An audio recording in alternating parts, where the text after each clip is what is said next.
In this guide, I'm going to show you how you can find your Minecraft mods folder. If you do find this guide helpful, make sure to like the video and subscribe to the channel with all notifications on. It really does help the channel and lets us know that you want more content like this. We'd greatly appreciate it. And if at any point throughout this guide you do have any questions, just ask them down in the comment section below and we can help you out further. I'm going to be doing my best to reply to every single comment down there.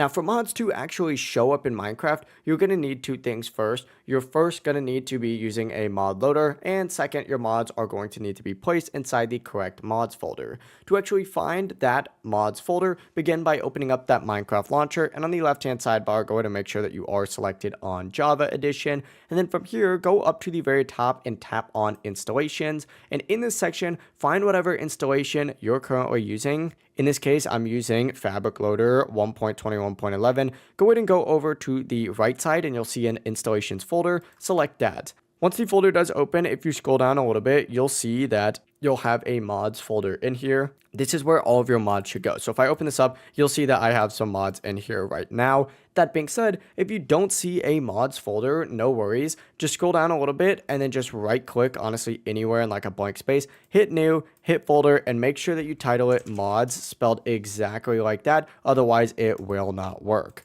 I'm going to delete it real quick just because I already have one. But you have to make sure that it is spelled exactly like this, all lowercase, and then you could put your mod files inside and they'll be ready to use next time you launch Minecraft. It really is as simple as that. If you guys do have any questions, just ask them down in the comment section below and we can help you out further. I'm going to be doing my best to reply to every single comment down there. Before you do leave this guide though, make sure to like the video and subscribe to the channel with all notifications on. It really does help us out. Let us know that you want more content like this. We'd greatly appreciate it. Have a great rest of your day though.